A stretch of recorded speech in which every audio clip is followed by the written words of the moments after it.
నిర్మల్ నియోజకవర్గ బీజేపీ అభ్యర్థి మాజీ ఎమ్మెల్యే ఏలేటి మహేశ్వర్ రెడ్డికి 1,16,000 చెక్కును లక్ష్మణ చాంద మండలం చామన్పల్లి గ్రామ పసుపు రైతులు విరాళంగా ఇచ్చారు. నిర్మల్లోని మహేశ్వర్ రెడ్డి స్వగృహంలో రైతులందరూ కలిసి పోగు చేసిన చెక్కును అందజేశారు. నిజామాబాద్కు ప్రధాని నరేంద్ర మోడీ పసుపు బోర్డు ప్రకటించినందుకు హర్షం వ్యక్తం చేస్తూ చెక్కును అందజేసినట్లుగా తెలిపారు. వచ్చే ఎన్నికల్లో ఈ డబ్బును ఎన్నికల ఖర్చు నిమిత్తం ఉపయోగించుకోవాలని కోరారు. బీజేపీకి మహేశ్వర్ రెడ్డికి డబ్బు ఇచ్చేందుకు తమకు స్తోమత లేదని, ఎన్నికల్లో గెలుపు లక్ష్యంగా ఉండేందుకు తాము ఈ నిర్ణయం తీసుకున్నామని తెలిపారు.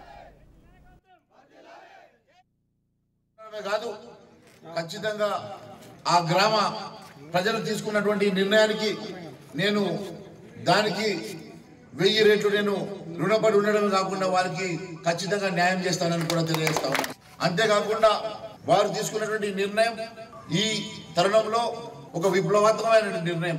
అవినీతిని అంతమొందించడానికి, కరడు కట్టిన కబ్జా కోరుని నిర్మల్ నుంచి పారదోలడానికి, అవినీతిని అంతం చేయడానికి వీరు తీసుకున్నటువంటి సాహసోపేతమైనటువంటి నిర్ణయానికి నేను వారికి మరొక్కసారి